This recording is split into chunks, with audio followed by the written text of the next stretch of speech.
ஆதியே துணை. ஜீவ சகோதர சகோதரிகள் அனைவருக்கும் எனது அன்பான நமஸ்காரம். அமுதம் சிந்தும் தமிழ் தனும் நமது குல தெய்வம் பிரம்ம பிரகாசமை வெளிச்சாலை ஆண்டவர்களது பொற்பாதம் போற்றி பணிந்து நமஸ்கரித்து ஐயன் அவர்கள் நமக்கு அருளி தந்துள்ள தேவ திருவசனங்களை எல்லாம் நாம் பகிர்ந்து வருவதில் இன்று நாம் பகிர்ந்து கொள்வதற்காக எடுத்துக்கொண்ட அந்த தெய்வ திருவாக்கியம் எமபடர் அடிபடு கோடாயுதக்கூர். திருவாக்கியம் எண் 135, பக்கம் 134. ஆண்டவர்கள் வாக்கியம். ஜாதிகளின் கர்த்தாவே, உனது மூச்சு உன் சொற்படி கேட்கிறதா அல்லது சொற்படி கேளாமல் அந்நியமாய் இருக்கிறதா? அந்நியமாய் சத்துருவாய் இருக்கிறது. அதை உன் சொற்படி கேட்க செய்கின்றவர்களே ஆசான். நீ அவர்களிடத்தில் அந்நியமின்றி பழகினால்தான் உனது சுவாசமும் அந்நியமாய் இல்லாமல் உன் சொற்படி கேட்கும் என்ற இந்த திருவாக்கியம் பற்றி தான் நாம இன்னைக்கு பகிர்ந்து கொள்ள இருக்கிறோம். இப்போ இந்த திருவாக்கியத்துல பெருமானவர்கள் உன்னுடைய மூச்சு உன்னுடைய சொற்படி கேளாமல் அது ஒரு சத்ருவாக, சத்ருனா என்ன, எதிரி, ஒரு எதிரி போல இருக்குது அப்படின்னு நமக்கு இந்த திருவாக்கியத்துல அருளி செய்றாங்க. ஆனா மூச்சு எதிரியா அப்படின்னா, மூச்சு தான் நமக்கு பொருள் அப்படின்னு நமக்கு பெருமானவங்க எடுத்து சொல்லியிருப்பாங்க. உன்னுடைய பொருள் எது அப்படின்னா, உன்னுடைய அந்த வயதாகிய மூச்சு. வேறு எதையோ நீ பொருள் என்று நினைக்கிற, அது அல்ல பொருள். இந்த மூச்சுதான் உன்னுடைய பொருள் என்று நமக்கு அருளி செய்த அதே பெருமானவர்கள் இந்த திருவாக்கியத்துல நமக்கு மூச்சு உனக்கு சத்ருவாக இருக்கிறது அப்படின்னு அருளி செய்றாங்க. அப்போ இந்த மூச்சானது நம்முடைய பொருள் எப்படி நமக்கு சத்ருவாக ஆச்சு அப்படின்னா, நமக்கு அந்நியனா இருக்கும்போது அது சத்ருவாக இருக்கு. அப்போ ஒரு அந்நியன் அப்படிங்கிறவங்க நம்முடைய சொல் கேட்க மாட்டாங்க. நம்மை சேர்ந்தவங்க தான் நம்முடைய சொல்ல கேட்பாங்க. அப்போ நமக்கு அந்த மூச்சு அந்நியமாக இருந்து நம்ம சொற்படி கேட்காம அது அந்நியமாக எதிரியாக இருக்கு. ஆனா உன்னுடைய மூச்சு உன் சொற்படி கேட்காது, அது என் சொற்படி கேட்கும் அப்படின்னு பெருமானவங்க அருளி செய்வாங்க. அது நம்ம சொல்ல கேட்காது, பெருமானவர்கள் சொல்ல மட்டும் கேட்கும். ஆனா பெருமானவர்களை நம்ம அந்நியமின்றி பழகும் போது அந்த மூச்சு நம்ம சொல்லையும் கேட்க ஆரம்பிக்கும் அப்படின்னு பெருமானவங்க இந்த திருவாக்கியத்துல எடுக்கிறாங்க. உன் சொற்படி கேட்காம உனக்கு சத்துருவாக இருக்கிற அதே மூச்சு திரும்ப உன் சொற்படி கேட்க செய்கின்றவர்களே ஆசான். அந்த மூச்சு உனக்கு அந்நியமா இருக்கு, அது உன் சொற்படி கேட்க செய்கின்றவர்கள் தான் ஆசான். அது எப்படி கேட்க செய்கிறாங்க அப்படின்னா, நீ அவர்களிடத்தில் அந்நியமின்றி பழகும் போது, அப்படி பழகினால்தான் உனது சுவாசமும் அந்நியமா இல்லாமல் உன் சொற்படி கேட்கும். அப்போ இந்த மூச்சானது பெருமானவர்களுடைய சொற்படிதான் கேட்கக்கூடியது. நாமும் அவங்களுக்கு அந்நியம் இல்லாம நேசமாக பழகும் போது இந்த மூச்சு, ஓ நம்ம எஜமானருக்கு இவங்க நேசமா இருக்கிறாங்க, அப்ப இவங்க சொற்படியும் நம்ம கேட்கணும் அப்படின்னு நினைச்சு இந்த மூச்சானது நம்ம சொற்படியும் கேட்க ஆரம்பித்து விடும் அப்படின்னு இந்த திருவாக்கியத்துல பெருமானவங்க நமக்கு எடுத்து கொடுக்குறாங்க. இப்போ அதை பத்தி நாம இன்னும் கொஞ்சம் விரிவாகவே இன்னைக்கு பார்ப்போம். முதல்ல இந்த மூச்சு எப்படி சத்ருவா வந்தது அப்படிங்க, நமக்கு பொருள், நம்முடைய வயதாகிய பொருளே அதுவாக தான் இருந்தது. அது எப்படி சத்ருவாச்சு, அப்புறம் எப்படி நமக்கு நம்ம சொற்படி கேட்கிற ஒரு நேசமா ஒரு ஃப்ரெண்டு மாதிரி ஆச்சு அப்படிங்கறதெல்லாம் நம்ம பார்ப்போம். இந்த மூச்சு காத்துதான், பிராணன் என்கின்ற இந்த மூச்சு காத்துதான் இந்த உடம்பையும் இந்த உயிரையும் ஒட்டுகிற ஒரு பசையாக இருக்கிறது. இந்த மூச்சு காத்து இருக்கும் வரைக்கும் தான் இந்த உடல்ல இந்த உயிரானது தங்கி இருக்கும். அப்போ இந்த உயிரையும் உடம்பையும் ஒட்டுகின்ற ஒரு பசை போல இந்த காற்று பிராணன் அது இருக்குது. இந்த பிராணன், இந்த உயிர், இந்த மூச்சு காற்று இருக்கும் வரைதான் இந்த உடல்ல சூடு இருக்கும்.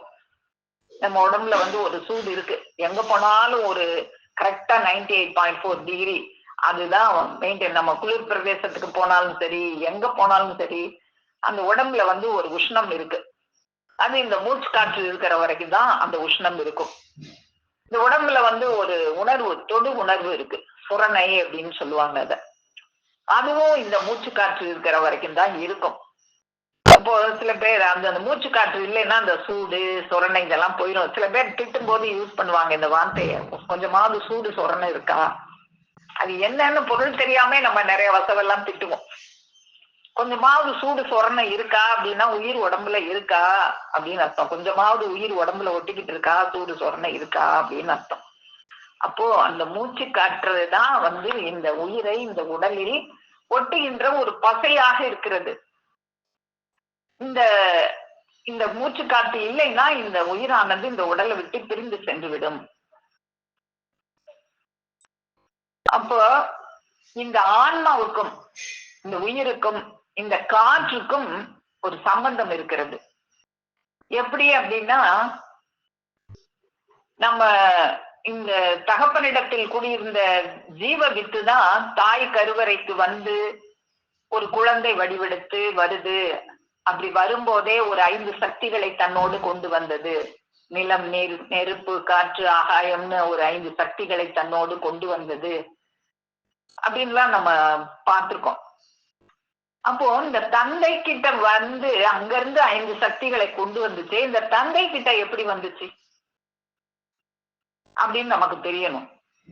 முதல்ல அது எங்க இருந்தது அப்படின்னா, இந்த தந்தை கிட்ட வர முந்தி அது ஆகாயத்துல பித்ருலோகத்துல இருந்தது அப்படின்னு சொல்லுவாங்க.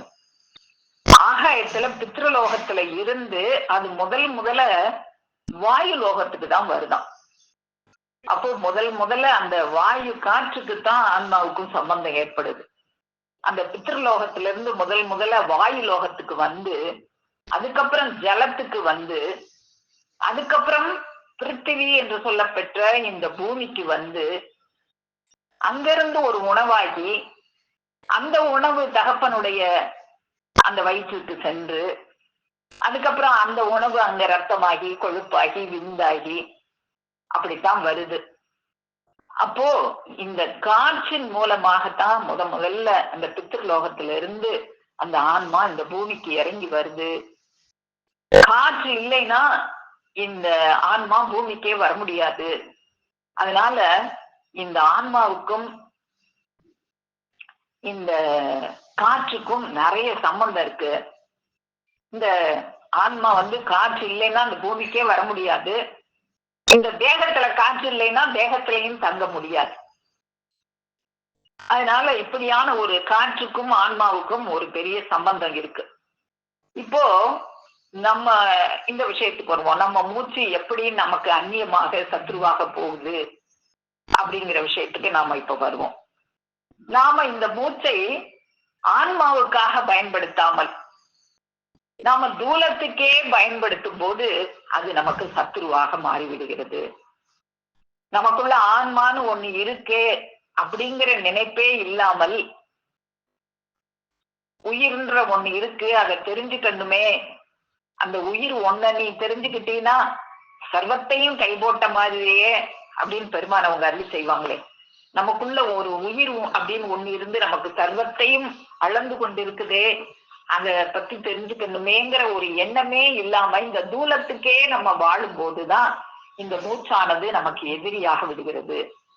அந்த உயிரை பத்தி பெருமானவர்கள் நமக்கு மான்மியத்துல ஜீவசிம்மாசன பருவத்துல அருளி செய்யும் போது, உயிருக்காக வேண்டியே இவ்வரும்பாடு படுகின்ற அன்புடைய உயிரை, எல்லா சீர சிறப்புகளும் தருகின்ற உயிரை, சர்வ வலதும் ஆண்மையும் தருகின்ற உயிரை, எல்லா கல்வி கலை கண்காட்சியும் தருகின்ற உயிரை, சர்வ மதிப்பு குதிப்பு மகிழ்ச்சியும் தருகின்ற உயிரை, எல்லா இன்ப இச்சைகளும் தர உனக்கு இரவு பகல் ஓயாது ஊழியம் செய்து கொண்டிருந்த இளஞ்சிய லட்சிய உயிரை, வரம்பு கோடற்ற வயதினை உடைய கிரணவோடைய உடம்பு உயிரை, உனக்கு உணர்ச்சி, உணவு, சுவையுடன் எடுத்து ஊட்டிக் கொண்டிருந்த இணை துணையான உயிரை அவனை கண்டு தரிசனை பண்ணி அதன் மூலமாக சிரஞ்சீவித்தனம் பெறுவதற்கு ஒரு நாள் ஒரு பொழுதாவது மறந்தா போலேனும் இச்சை வராமல் இருப்பதற்கு காரணம் என்னத்தினாலே என்று இப்போது நீங்கள் எல்லோரும் என்னை நோக்கி கேட்டதாக வைத்துக் கொள்வோம்.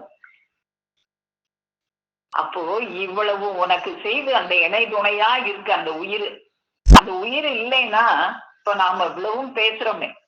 பெருமான அவங்க இவ்வளவு திருவாக்கிட்ட சொல்லுவாங்க, ஒருத்தன் சம்பாதிக்கிறான்னா போய் பேசி பேசி சம்பாதிக்கிறான். ஒரு வாத்தியார் வேலை பாக்குறவங்க எல்லாம் பேசி பேசிதான் சம்பாதிப்பாங்க. அது என்ன, அந்த நாக்கு கொஞ்ச நேரம் அப்படி அப்படியே அடிக்குது, 1000 ரூபாய் வாங்கிட்டு வந்துடுது. ஒரு வக்கீல் கோர்ட்ல போனாலும் அந்த நாக்கு தானே அவங்களுக்கு சம்பாதிச்சு கொடுக்குது. அது உயிர் இருக்கிற வரைக்கும் தானே அது பேசும். அப்போ அந்த சம்பாதிச்சு கொடுக்கறதெல்லாம் எது? அந்த உயிர் தானே. அப்போ அந்த உயிருக்காகவே இந்த மூச்சை செலவழிக்காம, இந்த உயிரை பற்றி மறந்தா போல கூட உனக்கு இச்சை வராம இருந்து, இந்த தூலத்திலேயே நாம குடியிருக்கும் போது இந்த உயிரை பற்றிய சிந்தனையே இல்லாம இந்த தூலத்தை பற்றிய சிந்தனை மட்டுமே இருக்கும் போது இந்த மூச்சானது நமக்கு எதிரியாகி விடுகிறது. அப்போ இந்த ஆன்மாவுக்காக நம்ம மூச்சை செலவழிக்கும் போது நாம தேவர்களாக ஆவோம். இந்த தூலத்துக்காக மட்டுமே மூச்சை செலவழிக்கும் போது நரனாகவே தான் இருக்கிறோம். அப்போ இந்த தூல தேகத்திலேதான் குடியிருக்கிறத பத்தி, தூல தேகத்திலேயே குடியிருந்தா எந்த ஒரு தேவ ரகசியத்தையும் நாம தெரிஞ்சுக்க முடியாது. நம்ம பெருமானவர்கள் கூட முதலாக பாட்டை பிரான் அவர்கள்ட்ட சந்திக்கும் போது அவங்க தேவ ரகசியத்தை நம்ம பெருமானவர்களுக்கு சொல்லும் போது, நம்முடைய பெருமானவர்கள் தூல தேகத்துல குடியிருக்கிறாங்க. அப்போ அவங்கள ஜீவ தேகத்துக்கு கூட்டிட்டு போனா தான் இந்த தேவ ரகசியத்தை சொல்ல முடியும். இப்ப தூல தேகத்துக்காக நம்ம மூச்சை செலவழிச்சுக்கிட்டு இருக்கும்போது இந்த மூச்சு எதிரியாகத்தான் நமக்கு இருக்குது. அப்போ இந்த தேவ ரகசியமோ தூலம் கிடந்து ஜீவ தேகத்தில் தான் பேச வேண்டி இருக்கின்றபடியினாலே தங்களின் சீடராகிய எங்கள் நாயம் அவர்களுக்கோ ஜீவதேகம் தெரியாது, தூல தேகத்தில் இருக்கின்றவர்கள் ஆதலினாலே. அப்போ தூல தேகத்துலதான் இருந்தாங்க பெருமானவர்களும் பாட்டை பிரானவர்களை சந்திக்கும் போது. இப்போ நாமளும் அப்படித்தான் இந்த தூல தேகத்திலேயே வாழ்ந்து கொண்டிருக்கிறோம். ஜீவதேகம்னு ஒண்ணு இருக்கு, அதுக்காக இந்த மூச்சை செலவழிக்கணுங்கிற எண்ணமே இல்லாம நாம இந்த தூல தேகத்திலேயே வாழ்ந்து கொண்டிருக்கும் போது இந்த மூச்சு நமக்கு எதிரியாகத்தான் இருக்கும் அப்படின்னு பெருமானவங்க நமக்கு எப்படி நாம இந்த தூல தேகத்துக்காக மூச்சை செலவழிக்கிறோம், இந்த மூச்சு எப்படியெல்லாம் நமக்கு எதிரியாகி போய் நிக்குது அப்படிங்கறத பத்தி எல்லாம் திருமஞான குரல்ல எடுத்து காமிக்கிறது. நம்ம திருமஞான குரல் திருவாக்கியம் 23 தொடர்ச்சியை நம்ம பார்ப்போம். பக்கம் 184, திருமஞான குரல் பக்கம் 184. வரப்போகும் நெடிய கொடிய நரக துன்பத்தை நினையாமல் அற்ப நேர இன்பத்திலே இறைவன் இனாமாக கொடுத்த இவனது ஆயுளையும் அறிவையும் அழித்து போடுகிறான். அந்த ஆயுள் நம்முடைய மூச்சாகத்தான் இருக்கு. இறைவன் நமக்கு கொடுத்திருக்கிற அந்த இனாமாக கொடுத்திருக்கிற அந்த பொருள், அத ஒரு வரப்போகிற ஒரு பெரிய துன்பம் வரப்போகுது, அதுல இருந்து தப்பிக்கிறது எப்படின்றதுக்காகத்தான் அந்த பொருள் அதுல இருந்து தப்பிக்கிறதுக்கு ஒரு பொருளாகத்தான் இந்த பொருள் கொடுத்திருக்கு. ஆனா இந்த பொருளை நாம எப்படியெல்லாம் செலவழிச்சு அந்த மூச்சை எதிரியாக மாற்றிக் கொள்கிறோம். இவனுக்கு வரும் ஆபத்தை பற்றி எடுத்து பேசக்கூட நாதியற்ற உலகத்திலே இவன் தேடாமலே வலிய ஒருவர் இவனிடம் இவனுக்கு வர நிற்கும் கெடுகேட்டை எடுத்து சொல்லி, இப்போ வலிய உனக்கு இப்படி ஒரு கேடு வரப்போகுது, அந்த கேட்டுல இருந்து தப்பிக்கிறதுக்கு தான் இந்த மூச்சாகிய பொருள் உனக்கு கொடுக்க பெற்றிருக்கு, அதுக்குதான் இந்த மூச்சை நீ செலவழிக்கணும் அப்படின்னு வலிய ஒருத்தவங்க நம்மகிட்ட எடுத்து சொல்லும் போது கூட, இன்னைக்கு கூட பெருமானவங்க நமக்கு எடுத்து சொன்னாங்க, வலிய உன்னிடம் கூவி கொண்டிருக்கிறேன், எதுக்காக? என் போன்ற தூலம் எடுத்து என்னை நோக்கி கொண்டிருக்கும் பெருமக்களே, நான் உங்கள்கிட்ட பேசுறது பிரசங்கம் அல்ல, உன் உயிருக்கு வேண்டிய திருவசனம், உயிராணி திருவசனம். என்னோட வார்த்தை அந்நியமா பார்க்காத என்னைய, உன் வீட்டுல அடிப்பானையில இருக்கிற ஒரு பொருளாக நினைச்சுக்கோ என்னுடைய வார்த்தைய. அது இனாமாக, அது நமக்கு ஒரு காசிக்கு போறதுனாலும் கொஞ்சம் பொருள் இல்லாம போக முடியாதே, கைலாயத்துக்கு போறதுக்கு நான் உன்னை நாமாக கூட்டிட்டு போறேன். அந்த திருச்செயலை செய்யறதுக்காகத்தான் ஒரு உருவம் மனித தூலம் எடுத்து உன் முன்னால கூவிக்கொண்டிருக்கிறது அப்படின்னு பெருமான் அவங்க இன்னைக்கு அருளி செஞ்சாங்களே. அது போல வலிய நாம தேடணுமா? இல்ல, வலிய நம்மை அவங்க தேடி வரம் இருக்கிற கிடுகேட்டை எடுத்து சொல்லி அவை விளக்க இடுப்பு கட்டி நின்றாலும் நாம் என்ன செய்யறோம்? அந்த தூல தேகத்திலேயேதான் வாழ்றோம். அவர்களை அலட்சியம் செய்துவிட்டு தன் அழிபாதையிலேயே போகிறான். தனக்கு வரும் கேட்டையும் நினையாமல் போகிறானே. அப்படி போய் அங்கே என்ன ஐயா இன்பம் அனுபவிக்கிறான்? அப்படி இந்த தூல தேகத்துல என்னதான் உனக்கு இன்பம் இருக்கு? இவன் இன்பம் என்று அனுபவிப்பதெல்லாம் இனாமாக இறைவன் தந்த இவனது இன்னுயிரை போக்கும் இழி செயலாகத்தான் இருக்கிறது. அந்த இறைவன் கொடுத்தாங்களே பொருளாகிய மூச்சு, அதை அழிக்கிற செயலாகத்தான் இருக்கு. இவனுடைய சஞ்சீவி சீதனமாகிய மூச்சை, அது சஞ்சீவி சீதனம், என்னைக்கும் இருக்கக்கூடிய சீதனம், அதை அழிக்கக்கூடிய பொருள் அல்ல. அதை நீ நொடிக்கு நொடி துண்டாடி கத்தரித்து தள்ளிக்கிட்டே இருக்கிற இந்த உலக வாழ்க்கையில வாழும்போது இவனுடைய வாழ்வனும் ஜீவ தருவை கொஞ்சம் கொஞ்சமாக வெட்டி எறியும் வாளாயுதமாக இருக்கிறது. சாதாரணமாக ஒருவனுக்கு கடும் உழைப்பு நேரத்தில் ஒரு சுவாசத்துக்கு 12 அங்குல மூச்சு தான் செலவாகும். கொடிய தூக்க நேரத்தில் கூட ஒரு சுவாசத்துக்கு 48 அங்குலத்துக்கு மேல் பாயாது. நீ தூங்கும்போது கூட 48 அங்குலம் தான். ஆனா நீ சிற்றின்பம் என்று அனுபவிக்கும் அது நேரம் இன்னுயிரை பறித்து போடுகிற அழுவாகிய 64 அங்குல மூச்சு செலவாகுது. 64 அங்குலம் மூச்சு தான் மூச்சினுடைய அளவு. 64 அங்குலத்துக்கு மேல கொஞ்சம் போனாலும் திரும்ப வராது. ஆனா நீ 64 அங்குல மூச்சு வெளியேற மாதிரி செலவழிச்சுக்கிட்டு இருக்கிற. அந்நேரம் உயிர் போக வேண்டியதுதான். அது முழுவதும் அந்த நேரம் மறுத்தெறியப்படுகிறது என்றால் சாவுதானே? நிச்சயமாக சாவேதான். ஆனால் இவனுக்குள்ள ஒரு உஷ்ணம் இருக்குன்னு பார்த்தோமே, 98.4 டிகிரின்னு. அந்த உஷ்ணம் அந்த மூச்சை ஏதோ திருப்பி இழுத்து கொள்ளுகிறது. இதில் சற்றேனும் தப்பினாலும், கொஞ்சம் தப்பினாலும் நீ பிணமாவது திண்ணம்தான். இதுதான் ஐயா இவர் உலகத்தில் இன்பம் அனுபவிக்கிற லட்சணம். இப்போ இந்த லட்சணத்துலதான் நாம இந்த உலக காரியத்திலேயே வாழ்ந்து வாழ்ந்து இந்த மூச்சாகிய இந்த சஞ்சீவி சீதனத்தை வெட்டி எரிஞ்சுக்கிட்டே இருக்கிறோம் நாம. அப்படித்தான் இந்த மூச்சு இந்த வாழ்வனும் ஜீவ தருவை வெட்டி எறிகின்ற வாளாயுதமாக நமக்கு சத்துருவாக இருக்கு. இப்போ இப்படித்தான் நம்ம இந்த மூச்சை இந்த திருவாக்கியத்துல பெருமான் அவங்க சொன்ன மாதிரி இந்த மூச்சு உன் சொற்படி கேக்குதா அல்லது கேட்காம அந்நியமா இருக்குதா அப்படின்னா, இப்படி உலக வாழ்க்கையிலேயே வாழும்போது கேட்காம அந்நியமா தான் இருக்கு. அது இஷ்டத்துக்கு 48 அங்குலம் 12 அங்குலம் 64 அங்குலம்னு வெளியேறி வாழ்வனும் தருவை வெட்டி எறிகிற வாளாயுதமாகத்தான் இருக்கு. அப்படி இருக்கிற அந்த மூச்சை இப்போ நமக்கு சொற்படி கேட்கிற, நமக்கு அந்நியம் இல்லாதபடி ஆக்கணும் அப்படின்னு பெருமானவங்க அருளி செய்யறாங்க. அப்போ அதை எப்படி நமக்கு அந்நியம் இல்லாதபடி ஒரு சத்துருவை ஒரு நண்பனாக எப்படி ஆக்குவது அப்படின்னு நமக்கு அடுத்து எடுத்து காட்டுறாங்க. அதுக்கு இந்த மூச்சை தூல தேகத்துக்கே நாம செலவழிக்கும் போது அது இப்படி அந்நியமாத்தான் நீக்கும். ஆனா அது ஜீவ தேகத்துக்காக நாம செலவழிக்கணும். இந்த தூல தேகத்திலேயே நாம குடியிருக்கிறோமா, குடியிருந்துகிட்டே இருக்கிறோம். அதை விட்டு ஜீவ தேகத்துல குடியேறும் போதுதான் இந்த மூச்சு நமக்கு நண்பனாக மாறும். அதை பற்றி நம்முடைய பெருமான் அவர்கள் நமக்கு திருமஞான குரல்ல, நீ ஜீவ தேகத்துல குடியேறணும், நீ இக்கடத்துக்குள்ளேயே வாழ்ந்துகிட்டு இருக்க, இக்கடத்துக்குள்ளேயே யாரும் அளப்பதற்கரிய இன்னொரு உலகம் இருக்கிறது, அதுல போய் நீ வாழ கத்துக்கிடும் போதுதான் இந்த மூச்சானது ஒரு சொற்படி கேட்க ஆரம்பிக்கும். அந்த உலகத்திலே குடியேறினால் நீ ஜீவ உலகில் இருந்து பழகலாம். நமக்கு சுண்டு விரல் தெரியும் அல்லவா, அதில் இருக்கும் நகம் தெரியும் அல்லவா, நகத்தில் உள்ள வரம்பெல்லாம் தெரியும் அல்லவா, அது போல அந்த நித்திய உலகம் தெரியும் போது ஜீவனும் பிரத்யட்சத்தில் விளங்கும். அப்போ இந்த கடத்துக்குள்ளேயே யாரும் அளப்பதற்கரிய இன்னொரு உலகம் இருக்கிறது, ஜீவ உலகம். அந்த உலகத்துல போய் நீ வாழ கத்துக்கிடும் போதுதான் இந்த மூச்சானது உன்னுடைய சொற்படி கேட்க ஆரம்பிக்கும். இந்த உடல் அனித்தியமாக இருக்கு, அதை நித்தியமாக நாம் ஆக்க வேண்டும்.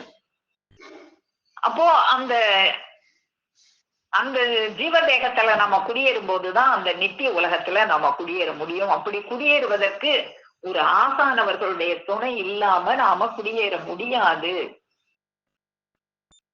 இந்த தூல தேகத்திலே இருக்கின்றவர்கள் அப்படின்னு நம்ம பார்த்தோமே. பெருமான் அவர்கள் பாட்டேபிரான் அவர்களை சந்திக்கும் போது அவங்க தேவ ரகசியம் பேசணும். அதான் பெருமான் அவர்களோ தூல தேகத்திலே இருக்கிறாங்க, அவங்களுக்கு ஜீவ தேகத்துக்கு கூட்டிட்டு போகணும். அது போல நாமளும் இந்த தூல தேகத்துலதான் அந்த மூச்சை சஞ்சீவி சேதனமாக ஆகிய மூச்சை ஒவ்வொரு நொடிக்கும் அதை வெட்டி வெட்டி துண்டாடி கத்திரிச்சுட்டே இருக்கிறோம். அப்படி கத்திரிக்காம இருக்கணும் அப்படின்னா நாம தூல தேகத்திலிருந்து ஜீவ தேகம் என்னும் அந்த நாட்டுல அந்த ஜீவ உலகத்துல போய் குடியேறணும். அது குடியேறுவதற்கு ஒரு ஆசானவர்களுடைய துணை வேண்டும். அது அப்படி ஆசான் வந்தாலுமே அதை கூட்டிட்டு போறதுக்கு அவ்வளவு கடுமையான அந்த வழிபாதைகள் எல்லாம் அவ்வளவு கடுமையான வழிபாதைகளாக இருக்கு அப்படின்னு பெருமான் அவங்க நமக்கு மானியத்துல அந்த தூல தேகத்திலிருந்து ஜீவ தேகம் என்னும் வழிநாடு, அந்த ரூஹானியினுடைய பூமியாகிய வழிநாடு செல்வதற்கு செல்ல ஒட்டாது குறுக்கிட்டு தடை செய்து கொண்டிருக்கும் வேடர் நிறைய அங்க போக விடாதபடிக்கு வேடரை விரட்டி காட்டை கலைத்து கடுவாயை வென்று தடங்கூடி நடக்கையில் அப்படி போகணும். அந்த வழியா இந்த ஜீவ தேகத்திலிருந்து தூல தேகத்திலிருந்து ஜீவ தேகத்துக்கு போறதுக்கு அந்த பாதை எப்படி இருக்குன்னு நமக்கு அழகா அந்த மானியத்துல எடுத்து காட்டுறாங்க.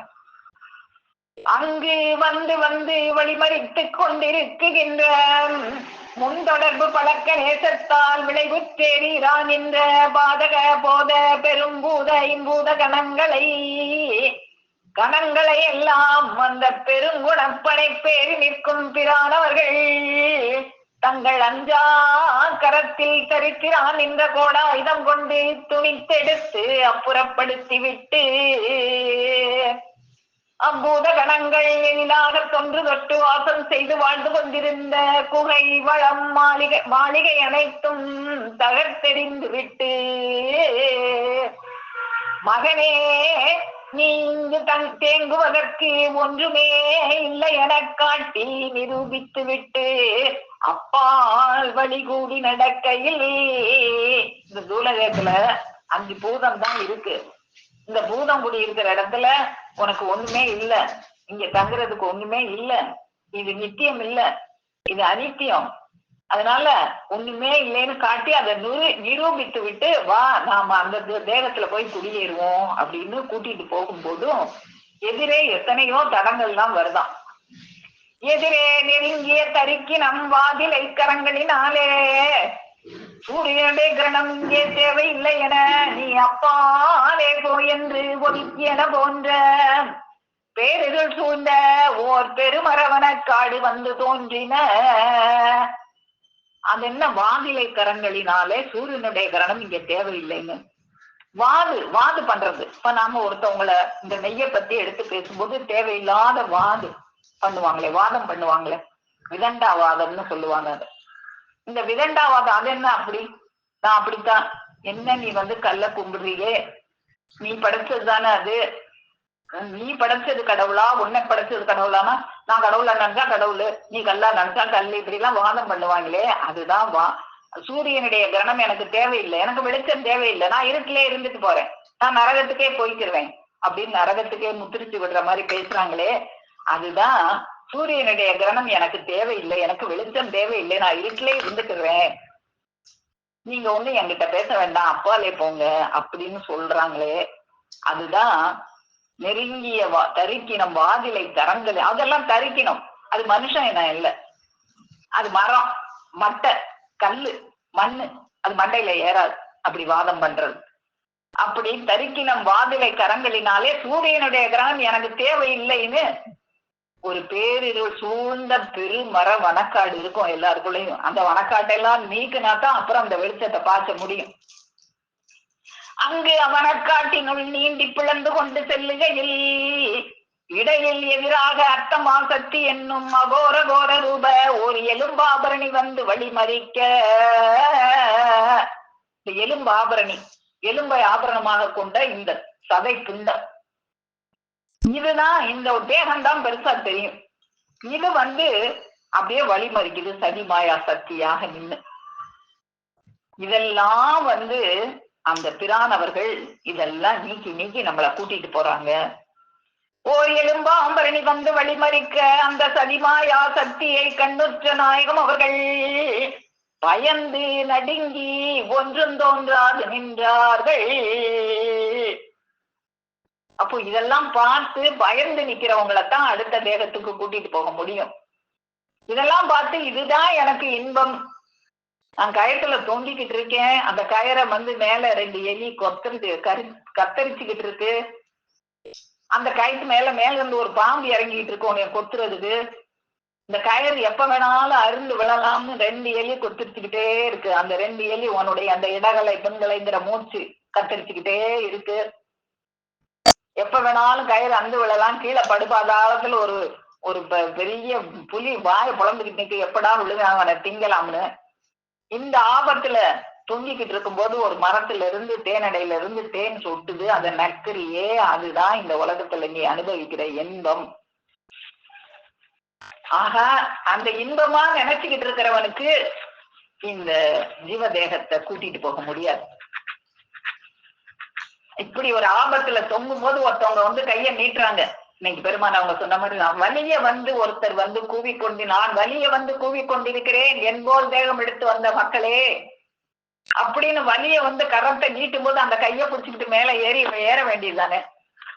இல்ல இந்த தேனை நக்கிட்டு வரேன் கொஞ்சம் இருங்க அப்படின்னு சொன்னா அவங்கள இந்த தூல தேகத்துல இருந்து ஜீவ தேகத்துக்கு கூட்டிட்டு போக முடியாது. அவங்களுக்கு என்னைக்குமே மூச்சு சத்துருதான், எதிரிதான். ஆனா இப்படி ஒரு ஆபத்துல இருக்கிறோம்னு பயந்து நடுங்கும் போது பிரானவர்கள் கைய பிடிச்சு கூட்டிட்டு போயிடுவாங்க. எப்படி? அப்போது அங்கு தொடர்ந்து ஆணிக்கும் கடும் வழி துணை நெடும்பிரானவர்கள் தங்களின் 5 அக்கரம் என்னும் பேழையுள் தங்கரையும் செய்து வைத்திருந்ததான கீற்றிளம்பறை போன்ற மாறாத பதம் சீறி நிற்கும் கூர்மையினாலே இந்த மாயா சக்திகளின் உயிரினை மேய்ந்து பழகி பக்கவாட்டு ஓரங்களில் எல்லாம் சிவந்த இரத்தக்கரை படிந்திருக்கும் முன்வளைவு அறிவாளினாலே விசை கொண்டு வெட்டி சேதித்து படிகுழி கிடங்கு வெட்டி அதனை ஆழ புதைத்து விட்டு இவ்வளவு இடைஞ்சல்லாம் வந்துச்சு. இந்த இடைஞ்சல்களை எல்லாம் அந்த ஆசானவர்கள் பக்கவாட்டு ஓரங்களில் எல்லாம் சிவந்த இரத்தக்கரை படிந்திருக்கும் முன்வளைவு அறிவாள். அது என்ன ஆயுதம்? அந்த ஆயுதம் ஓரெழுத்து மாத்திரை கோல் என்கின்ற அந்த ஆயுதத்தை கொண்டு அவங்க அந்த பேசி இதெல்லாம் நம்மகிட்ட இருக்கிற இந்த தீயதெல்லாம் மரத்தை எல்லாம் வெட்டி படுகுழி கிடங்கு வெட்டி அதுல புதைச்சிட்டு அதுக்கப்புறம் தான் நம்மள ஜீவ தேகத்துக்கு கூட்டிட்டு போவாங்க. அப்படி கூட்டிட்டு போய் அந்த ஜீவ தேகத்துக்காக நம்ம வாழும் போதுதான் இந்த மூச்சானது நம்முடைய பேச்சை கேட்க ஆரம்பிக்கும். இப்படித்தான் ஆசான் உதவியோட தான் நாம அந்த ஜீவ தேகத்துக்கு செல்ல முடியும். அப்போ இன்னும் இது பற்றி நம்முடைய பெருமான் அவர்கள் திருமஞான குரல் அதுலயும் நமக்கு அருளி செய்திருக்காங்க. திருமஞான குரல் பக்கம் 94 பார்ப்போம். ஜீவ தேகத்துக்குள்ள எப்படி நுழைகிறது, அப்படி நுழையும் போது எப்படி இந்த சுவாசமானது நமக்கு நேசமாக ஆகுது. வெறியினால் நரனாய் பிறந்தோம். இந்த பிறப்பே ஒரு வெறியினால பிறந்தது. குடப்பிடமிடு முயவர் இருவரால் வழிவழி வரும் ஓரளி கருவறையில் அடைத்துதான் நம்ம வரப்பட்டோம். அப்படி நரனாய் பிறந்து அழுக பிறப்பிலே அவலட்சணமாக ஒரு சவம் போல பிறந்தோம். பிறகு வளர்ந்து ஒரு உச்சத்திற்கு, அறிவுடைய ஒரு உச்சத்திற்கு வந்தோம். வேதங்களை ஆராயும் சக்தியும் பெற்றோம். இந்த சக்தி எல்லாம் படிப்படியா மனுஷனுக்கு மட்டும்தானே வருது. மிருகங்களும் பிறக்குது, நம்மள மாதிரிதான் பிறக்குது. அது அறிவு வளருதா? பிறக்கும் போது படிக்க முடியல, அப்புறமா வேதங்களை எல்லாம் ஆராயும் சக்தி அந்த மிருகங்களுக்கு எல்லாம் வருதா? நமக்கு வருதே. அப்ப அது எதுக்காக வருது அப்படின்னு யோசிக்கணுமே. தூல தேகத்திலேயே வாழ்ந்தா நீ என்ன மிருகமா? அப்போ அந்த வேதங்களை எல்லாம் ஆராயும் சக்தி, யாராவது பேசினாங்கன்னா அதை புரிந்து கொள்ளுகிற சக்தி, அதை திரும்ப பேசக்கூடிய சக்தி, இதெல்லாம் கொடுத்துருக்காங்களே இறைவன் எதுக்காக அப்படின்னு சிந்திச்சோமா? அப்படி எல்லாம் சிந்திக்கும் போதுதான் அந்த ஜீவ தேகத்துக்குள்ள நுழைய முடியும். நமக்குள்ள இன்னொரு தேகம் இருக்கு, அப்படின்றது தெரிய வரும். ஆனால் நாம் குடியிருக்கும் இந்த வீடோ அனித்தியமாக இருக்கிறது, அதை திருத்தி மாற்ற வேண்டும். இப்பொழுதே நித்திய தேகத்தில் நுழைந்து பழகி கொள்ள வேண்டும். எப்போ அது நுழையணும்? சில பேர் சொல்லுவாங்க, ஞானம் பேச போனா எனக்கு இப்ப வயசு கொஞ்சம் தான் ஆகுது, வயசான காலத்துல அதெல்லாம் பாத்துக்கலாம். அப்போ யமன் வரும்போது அவனுக்கு பதில் என்ன சொல்லுவ? யமன் நீ வயசான பிறகுதான் வருவான்னு உனக்கு என்ன இது கேரண்டி கொடுத்து வச்சிருக்காங்களா? இப்பவோ பின்னையோ சற்று நேரத்திலோன்னு வந்துருவானே அவன். அப்போ எப்ப கேட்டோமோ அந்த வார்த்தையை அப்போவே அந்த ஜீவ தேகத்தில் நுழைந்து பழகி கொள்ள வேண்டும். அப்பதான் அந்த இந்த தேகத்தை விடும்போது எங்க போறதுன்னு தெரியாம அழகையாக அலையாம, எனக்கு ஒரு வீடு இருக்கு, அந்த வீட்டுக்குள்ள இந்த வீடை விட்டா என்ன, இது வாடகை வீடுதான், நான் சொந்த வீடு கட்டிட்டேன்னு அந்த வீட்டுக்குள்ள போய் புகுந்துக்கலாம். சாவு வருமுன் செத்து செத்து பழக வேண்டும். இதுவே சன்மார்க்கம், பரிசுத்த நல்ல மார்க்கம். இது யாராவது சாவு வரும் முன்னால செத்து செத்து எப்படி பழகுறது? அதைத்தான் பெருமானவர்கள் நமக்கு எளிதாக கற்றுக் கொடுக்கிறார்கள். சாவரு முன் சாப்பழக்கம் பழகுவதும் எளிதோ, பழகுவதும் எளிதோ, சாவந்திடில் சமத்துவம் உந்தன் படிப்பும் அங்கே செல்லுமோ. சாவரு முன் சாப்பழக்கம் பழகுவதிங்கெளிதே, பழகுவதிங்கெளிதே, சச்சனக்கே ஆகும் அன்றி சண்டாளர்காக. இது சச்சனர்களுக்கு மட்டும்தான் உரிய சன்மார்க்க கல்வி. நான் தூரத்திலே இருக்கேன்னு வாதிலை கரங்களினாலே சூரியனுடைய கிரணம் இங்கே தேவையில்லைன்னு சொல்றவங்களுக்கு இல்லை. சன்மார்க்க அவங்க எல்லாம் சண்டாளர்கள். இதை விரும்பி வந்த மக்கள் சச்சனர்கள். அப்போ அந்த சன்மார்க்கம் என்றால் என்ன? மின்னல் கிரணமாகிய ஜீவ தேகத்தை காட்டி தருகிறவர்கள் உனக்கு காட்டி தந்து பெறுகிற வண்ணம் நீ பெற்று அந்த ஜீவ தேகத்துக்குள்ளே நாள்தோறும் நீ நுழைந்து நுழைந்து பழகுவதே சன்மார்க்கம். இவ்வாறு பழகி இந்த அனித்திய வீட்டை விட்டு அந்த பிரணவ வீட்டிற்குள் பாய்ந்து நிற்கும் போது அதற்கு அடையாளமாக மூச்சு இருப்பதில்லை. அப்போ மூச்சு அந்த பிரணவ வீட்டுக்குள்ள பாய்ந்து நிற்கும் போது மூச்சு நமக்கு நேசமாக, நமக்கு நண்பனாக, நம்முடைய சொற்படி கேட்கிற நல்ல பிள்ளையாக மாறிவிடும். இதுவே நிஷ்டை. இதுக்கு பேர் தான் நிஷ்டை. நிஷ்டை யோகம் தவம்னா என்னமோலாம் இல்லை. ஜீவ தேகத்தை காட்டி தருகிறவர்கள் காட்டி தந்து அதை பெறுகிற வண்ணம் நாம பெற்று அதுக்குள்ள நாள்தோறும் நுழைந்து நுழைந்து வர்றோம். அந்த செயலைதான் நாம செஞ்சுக்கிட்டே இருக்கோம். பெருமானவங்க நம்ம காட்டி தந்து இந்த தூல தேகத்துல வாழாம நம்ம ஜீவ தேகத்துல தினமும் போய் போக்குவரத்துடைய மக்கள்களாக என்னுடைய மக்கள் இருக்கிறாங்கன்னு பொய்யா சொன்னாங்க பெருமானவர்கள். நம்மளை எல்லாம் அப்படி ஆக்கி வச்சு இந்த மூச்சை நமக்கு நேசமுடையதாக ஆக்கி வைக்கிறார்கள். இதுவே நிஷ்டை. இது ஒரு பிரம்மனிஷ்டரிடத்தில் பழகுபவர்களுக்கு இப்பிரம்ம செயல் நிஜமாகவே கைவரவாகி விடுகிறது. நிஜம். இது எதுவும் பொய் இல்லை. இது ஒரு நிஜ நிதி லாபகர வசந்த காலம். எல்லாமே இங்க நிஜம், எல்லாமே இங்க மெய். அப்போ இந்த அனித்திய வீட்டை விட்டு அந்த பிரணவ வீட்டுக்குள் குடியேறும் போதுதான் இந்த மூச்சானது நம்ம சொற்படி கேட்க ஆரம்பிக்குது. இது இல்லாம வேற எப்படியும் இந்த மூச்சை சத்ருவாக இருக்கிற மூச்சை நண்பனாக மாத்தி கொள்றதுக்கு வேற வழியே இல்லை. அப்போ அதுக்கு நாம தவமா செய்ய முடியும். இது அவங்கள நேசமாக்கி கொண்டா அதுதான் தவம். நீங்கள் என்ன நிஷ்டையிலிருந்து தவமா செய்தீர்கள்? தவம்னா அது பெரிய தவம். பெருமானவங்க பாடுபட்டு செஞ்சாங்களே அதுதான் தவம். நாம அவங்கள நண்பனாக்கிட்டு அந்த தவ பலனை நமக்கும் கொடுத்துடுறாங்க. அதுதான் நமக்கு தவம். நீங்கள் என்ன நிஷ்டையிலிருந்து தவமா செய்தீர்கள்? யமனைகள்ல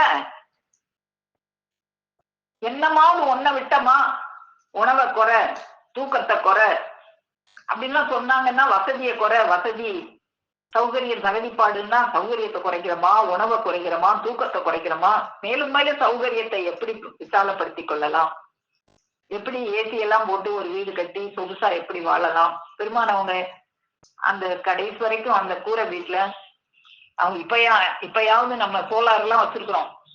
அவங்க தூள திருமேனியில இருக்கும்போது சோலார் பேட்டரியும் கிடையாது, ஒண்ணும் கிடையாது.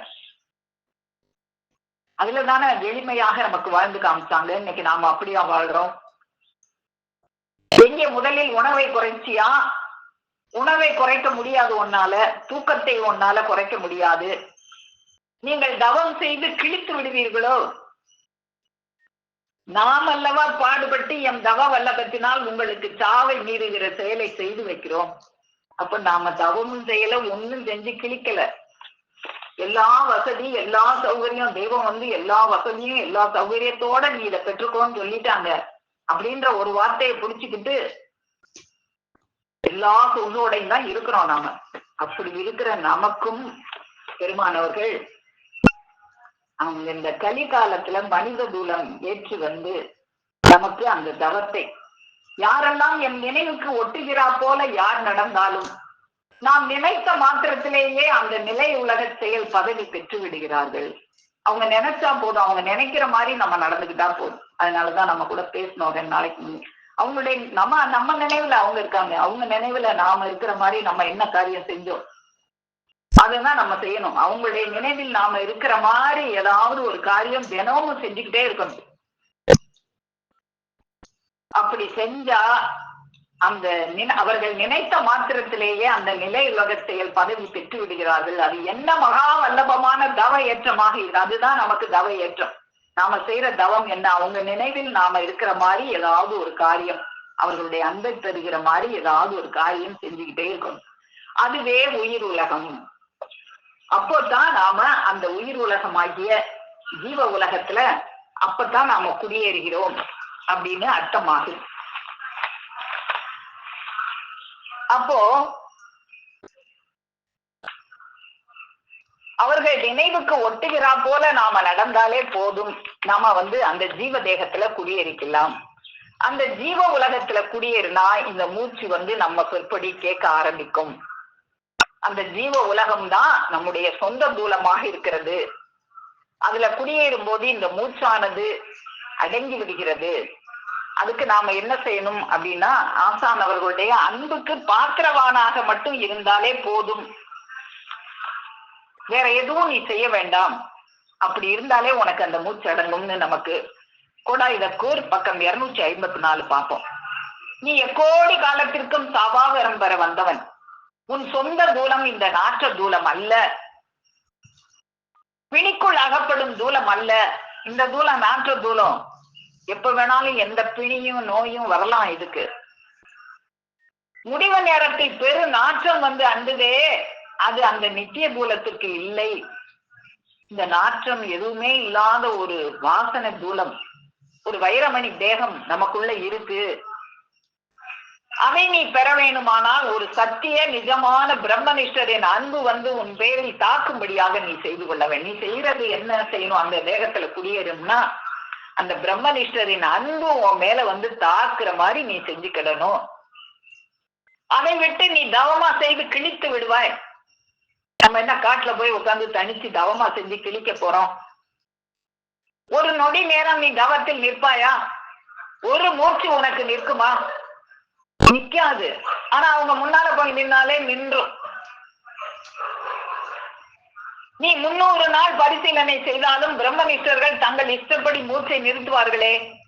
நீ ஒரு மூச்சு நிறுத்தினால் அடுத்த மூச்சு கிழட்டு எருமை தவிட்டு தண்ணீர் குடித்து விட்டு இழுப்பது போல இழுக்குமே. மூச்சடங்கும் இடத்திருக்க எவராலும் முடியாது. சாவரமும் சாப்பழக்கம் சண்டாளரால முடியாது. ஆனா இந்த பிரம்மனிஷ்டர் அன்பை பெற்றுவிட்டால் இருப்பது இங்கு எளிது தம்பி. சாவரமும் சாப்பழக்கத்தை எளிதாக கற்றுக் கொடுத்து விடுவார்கள். அந்த பவர் ஒரு பிரம்மனிஷ்டர் கையில் தான் இருக்கிறது. அதை நீ நன்றாய் பரிசீலனை செய்யலாம். அதை நீ டெஸ்ட் பண்ணி பார்க்கலாம். உங்கள் திருமுன்பாக 40 அடிக்குள்ளாக நீ இருந்து கொள். அப்போது அவர்கள் உன்னை பிரீதியுடன் நினைத்ததும் உன் மூச்சு அடங்கி நிற்கும். அவங்க அன்பா நினைச்சாலே போதும். நாம இந்த உலக பற்றி வைக்காம தெய்வம் அவர்களை நினைச்சுக்கிட்டே எந்த வேலை செஞ்சுட்டு நீங்க டெஸ்ட் பண்ணி கூட பார்க்கலாம். சுவாசம் எத்தனை அங்குலம் வெளியே போகுதுன்னு. ரொம்ப அது ஓடாது. நீங்க நினைக்காம ஒரு வேலைய செய்யும் போது மூச்சு நல்லா வெளியே போகும். இந்த உலக எண்ணங்கள்ல வாழும்போது கோபம், குரோதம், காமம் முதலான இந்த அழிவுலக எண்ணங்கள்ல வாழும்போது மூச்சு கண் அப்படி கத்தரிச்சு துண்டாடப்படுறது நமக்கு நல்லா தெரியும். ஆனா பெருமானவர்களுடைய எண்ணத்தோட நம்ம எந்த வேலை செஞ்சாலும் அது நம்ம மூச்சு அந்த நேரம் அடங்கி நிற்கும். அவர்களுடைய அந்த தனி பவர் அடையாளம் உனக்கு முந்தி தெரியுமா? தெரியாது. இந்த கலிகாலத்தில் நீ தவம் செய்ய முடியாது. நம்மளால தவம் செய்ய முடியாது. காட்டுல போய் உட்கார முடியாது. நாம செய்யற தவம் தெய்வம் அவங்களை பத்தி இந்த கலிகாலத்துல அவதரிச்சு நமக்கு இந்த கல்வியெல்லாம் கற்றுக் கொடுக்கிற பெருமானவர்களை பற்றி அந்த கருணாமூர்த்தியை பத்தி தினமும் பேசுறதும் கேட்கிறதும் தான் நாம செய்யறது தவம். ஒரு நிஜமான ஒரு தெய்வ சன்னதம் பெற்ற குரு முன்பாக இருந்து வருவதாலேயே உன் தவம் விருத்தியாகும். அத்தகைய உன்னத வல்லபர் பெற்றவர்கள் இந்த மனித ரூபத்தில் வருகிறார்கள் என்று எல்லா வேதாந்தங்களும் பெருக்கமாக கூவிக்கொண்டிருக்கின்றன. மேலும் கால அடையாளம் கொடுத்து கூவிக்கொண்டிருக்கின்றன. இன்னைக்கும் நாம சபை தொடங்கும் போது அது கூவுனதை கேட்டோம். இதோ உன் முன்னால் கூவிக்கொண்டிருக்கிறது அப்படின்னு பெருமானவங்க அருள் செஞ்சாங்க. அப்படி கூவிக்கொண்டிருக்கிற அந்த பெருமானவர்கள் முன்னால போய் இருந்தாலே போதும், நமக்கு இந்த சுவாசமானது நேசமாக ஆகிவிடும். சத்ருவாக இருந்த அந்த மூச்சானது நேசமுடையதாக ஆக்கிவிடும். அவங்களோட அந்த நேசமாக இருக்கிற ஒரே காரணத்தால இந்த காலனாகிய யமனை நாம வென்று விடலாம். எப்படி மார்க்கண்டேயர் சிவபெருமானை கட்டி பிடிச்சதும் அவர் காலனை வென்றார் அப்படின்னு சொல்லுவாங்க.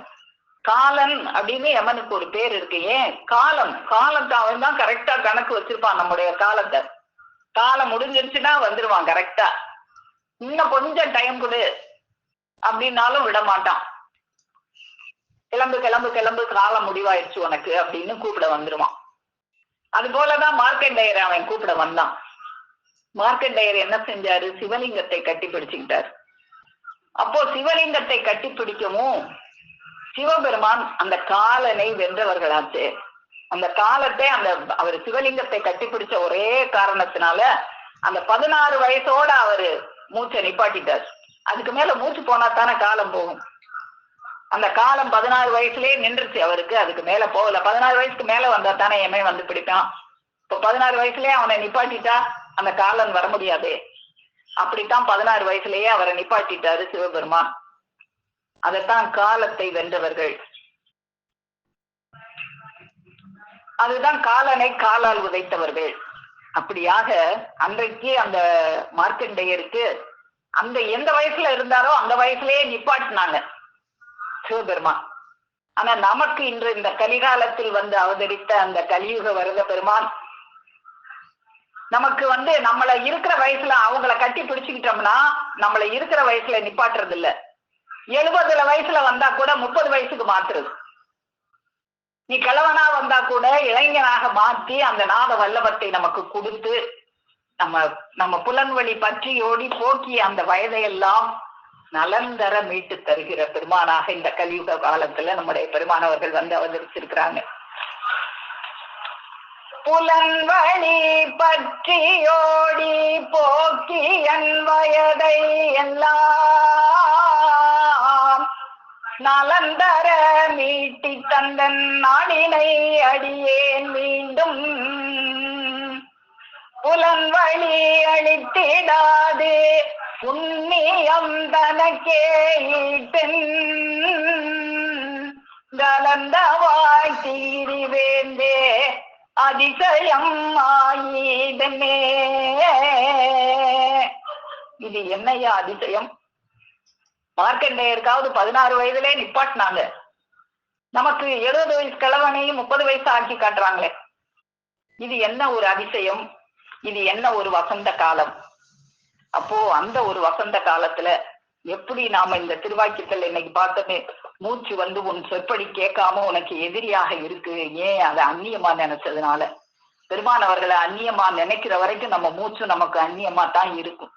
ஆனா அவங்களை நம்முடைய நேசராக ஆக்கி கொண்டதும் அந்த மூச்சுக்கு எஜமான ஆகிய அந்த பெருமானவர்களை நம்ம நேசமாக ஆக்கி கொண்டதும் இந்த மூச்சு என்ன நினைக்குது? நம்ம எஜமானரை இவங்க நேசமாக ஆக்கிட்டாங்க, அதனால இவங்களும் நமக்கு நேசர் தான், அதனால இவங்க சொற்படியும் நம்ம கேட்கணும் அப்படின்னு நினைச்சு நம்ம சொற்படியும் கேட்டு அந்த மூச்சு இவ்வளவு நாள் எவ்வளவு வீணாக்கணுமா புலன்வழியில, அந்த போன மூச்செல்லாம் திரும்பி இழுத்து தரணும்னா அது என்ன ஒரு அதிசயம்.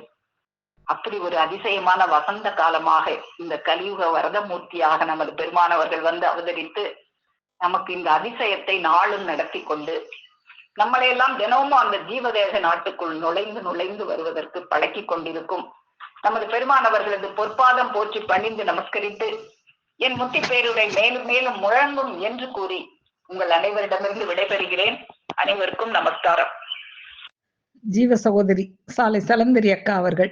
இல்லறத்தில் வாழ்கின்ற எங்களையும் அங்கமதாக்க சேவித்திங்கு வேண்டுவோர்க்கு ஏமெல்லாம் தான் வழங்கி ஜென்ம சாபல்யம் அருவாளித்துக் கொண்டிருக்கும் பிரம்மபிரகாச மெய்வெளிச்சாலை ஆண்டவர்களை வணங்கி அனைவருக்கும் நமஸ்காரம் அக்கா. இன்னைக்கு அக்கா மூச்சுங்கிற தலைப்புல உன் மூச்சு உன் சொற்படி கேட்கிறதா இல்லை உன் சொற்பை கேளாமல் அந்நியமா இருக்கிறதாங்க வாக்கியத்தை எடுத்து சொல்ல வாக்கியம் பாடல் மானியம் எல்லாத்தையும் கோர்த்து கொடுத்தாங்க. சிறப்பா இருந்துச்சு. நாங்களும் கேட்டோம், எங்களுக்கும் சுவாசம் அடங்கிருச்சுக்கா. அதே இதுல 136 வாக்கியத்துல தெய்வம் உத்தரவு பண்றாங்க, உன் சுவாசம் வெளியே ஓடாமல் மூக்களவே ஓடினா அதுதான் தவம். அப்ப அந்த தவத்தை ஒரே லைன்ல நம்ம தெய்வம் எழுதிட்டாங்க. ஆனா அதுக்கு தெய்வத்தோட பாடு நிறைய பாடுபட்டுதான் அவங்க தெய்வம் ஆச்சு. ஆனா உனக்கு அந்த பாடே வைக்கல. என்னை நினைச்சாலே உனக்கு கிடைக்குது, என்னை நம்பு, என் வாக்கியத்தை பேசு, என் பெருமையை பேசு, அதை கேட்டாலே உனக்கு தவம், அவனுக்கு மூக்காகவும் ஓடும், உங்களுக்கு அதுக்கு மேலே நான் தர்றேங்கிற மாதிரி தெய்வம் உத்தரவு பண்றாங்க. தன் சுவாசம் அதிகம் ஓடாமல் நாளுக்கு நாள் உள்ளடங்கி ஓடுவதை கற்கும் கல்வியே சாகா கல்வி. நம்ம அந்த சாகா கல்வியதான் தெய்வத்திட்ட கத்துக்க வந்திருக்கோம், பழக வந்திருக்கோம், தெய்வத்தை ஏத்துக்கிட்டோம். அப்ப பழகணும்னா அந்த சாகா கல்வியை பழகணும். அதுக்கு என்ன பொருள்னா சுவாசம் தான் பொருள். அது வெளியே ஓடுனா மூச்சு, உள்ள ஓடுனா சுவாசம். சூங்குற மந்திரம், அந்த மந்திர வசனத்துல மேல போய் நம்ம இழுத்து கொண்டு வச்சுக்கிறாங்க. அதான் அவங்க வாக்கியங்களை கேட்க கேட்க நம்மளுக்கு போய் உள்ள அடங்குது. அப்ப 120 வாக்கியத்திலேயும் பாவம் என்பது உன் மூச்சு துண்டாடப்பட்டு நஷ்டம் அடைவது, அப்படி ஆகாமல் இருப்பதுவே புண்ணியம். யமன் பட அதுக்கும் திருமஞான குரல்ல வாக்கியத்திலையும் உத்தரவு பண்றாங்க, பாவம் செய்து விட்டாலோ ஒரு பொருளான ஆனால் தீட்டாகி செத்தாலோ எக்கோடி காலத்திற்கும் நரகத்தில் கிடந்து அவஸ்தப்பட வேண்டியதுதாங்க. அப்பதான் நாங்க சின்ன பிள்ளையார போயிட்டு பாவம் பண்ணிட்டாலே உத்தரவு பண்ணிட்டாங்களே. அப்ப பாவங்கிறது வேற, தீட்டாகி வெளியே சாகிறதுங்கிறது வேறங்கிறது அப்புறம் தான் எங்களுக்கு புரிஞ்சிச்சு. அப்ப பாவம்னாலே மூச்சு துண்டாடப்பட்டு நஷ்டம் அடைவதுதான் பாவம். அப்ப வீண் பேச்சு, வீண் கதை, வெட்டி நினைவு எதை நினைக்கிறோமோ அது எல்லாமே பாவம். அப்ப தெய்வத்தை பக்கம் திருப்பணம்னா புண்ணியம். புண்ணியத்திற்கு ஒரு குறி இருக்கிறது, அது ஒரு ஆசான் தான். யாருமே கிடைக்காத ஆசான் நமக்கு கிடைச்சிருக்காங்க. அவர்களையே நம்பு, அவர்களை தவிர வேறொன்றை நேசிக்காதே. அப்ப யாரையுமே நேசிக்க கூடாதுட்டாங்க. ஒரே வழியில தெய்வம், என்னை மட்டும் நேசி, என்னை மட்டும் பாரு, நாம் இருவருமாக வேத படிப்பு சென்று சாந்தியான சலாமத்தை அடைய கடவார் அவங்க உத்தரவு பண்ணிட்டாங்க. அவருக்கு சொற்படி நட, அப்போ உங்களுக்கு சொற்படி நடனா போலித்தனமா நடக்கிறது. உண்மையா உன் செயல் தான் உன் பெரிய திறமை வேற, உன் கூணம் இல்லைன்ட்டாங்க. அப்ப செயலா நீ நட, உனக்கு தவன் தர்றேன் அப்படின்றாங்க. மோனம் என்பது உன் சுவாசம் ஓடாது நிற்கும் நிலை, அதுதான் ராசி நிலை. ஏக ராசி குவியல் நிலை என்பதும் அதுவாகும். சுவாசம் ஓடாம இருக்கிற கற்கிற கல்விதான் சாகா கல்வி, அதைத்தான் கத்துக்கணும் அப்படிங்கிறதையும் உத்தரவு பண்ணிட்டாங்க. பூர்ண புதையில இதுக்கு பாடலாகவும் கொடுத்திருக்காங்க. வாசிரங்கம் கோடு மூனையே நீடாமும் கண்டு வாசிலாம காணிடத்தில் வாசி தெளிந்து வாசி அந்தி சந்தியும் வாசி ஆமாவாசியில் வாசி வாகும் என்று மனம் வைத்து பேசக வாசி மாறும் போதே மாண்டிடா உன் வாகுண்டு வாசி வாசிக்க மாகும் வாசியே மாகும் வாசியே. வாசி என்றால் மூச்சது வென்று, வாசினா மூச்சு, தாறுமாறாய் மோசமாது போகாது முக்காலுமே சொன்னே. கண்டதையும் பேசி கண்டதையும் பேசி போயிடாத, அதை சேமிச்சு வை அப்படிங்கிறாங்க. அது எப்படி நீ சேமிக்கணும் அப்படின்னு அடுத்த வகையில கொடுக்குறாங்க. பேசறிய பாதமது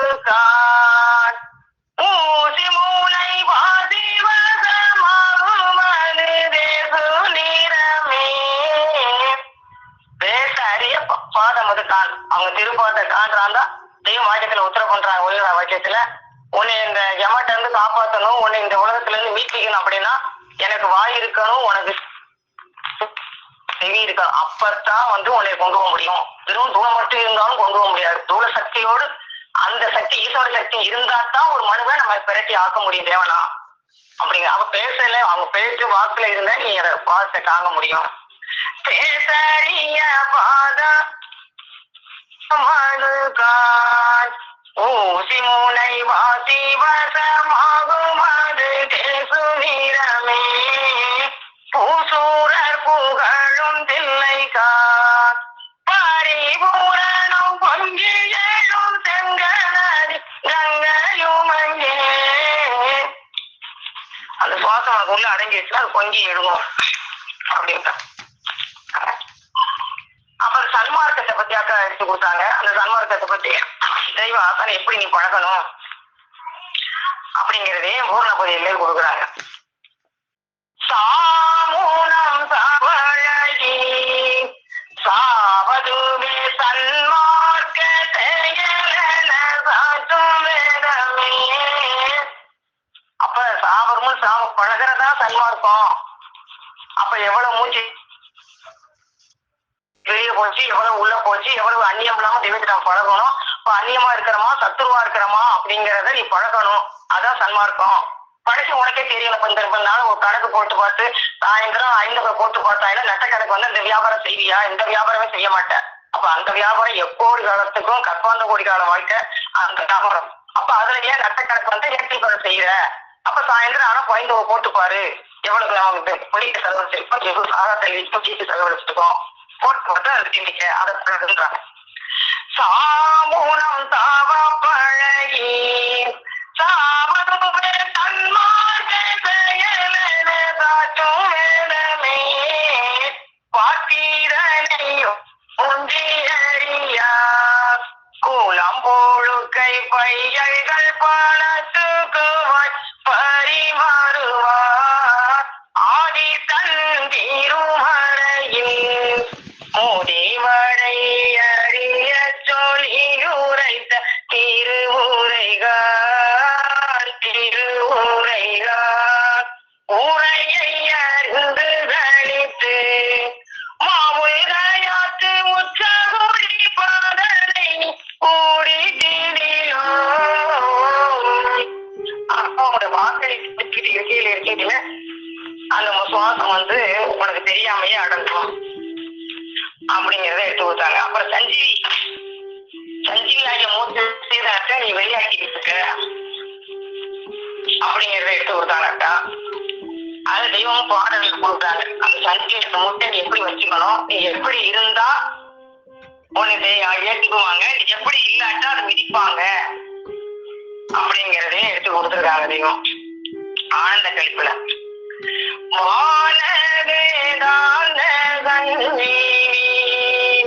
ஒரு வள்ளல் கொடுத்த வாசுகியில் சஞ்சீவி.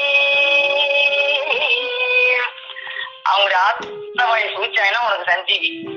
கற்பனை கடந்த சஞ்சீவி யாரும் காண ஒன்னா காட்சி பூட்டும் சஞ்சீவி. அவங்க தெய்வமும் நம்பணும். எந்த அளவுக்கு வச்சிருக்கோம், எந்த அளவுக்கு கூட்டி வச்சிருக்காங்க, தெய்வம் கூட்டி வச்சுக்குவாங்க.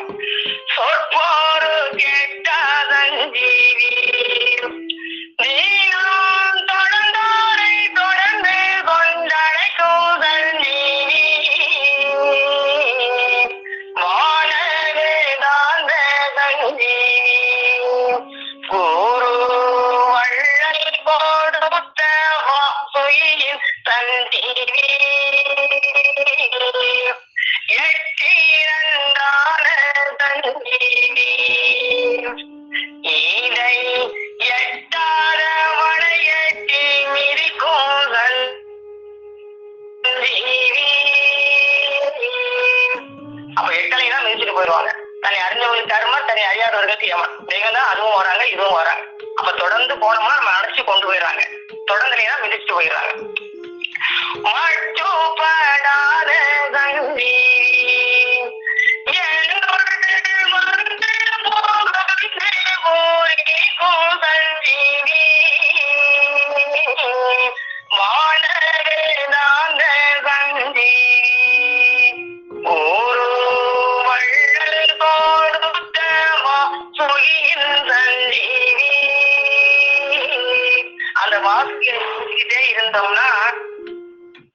அப்படியே உலகத்துல புகுந்து பூரிக்குமா, அந்த சஞ்சீவி பூரிக்குமா அப்படின்றார்.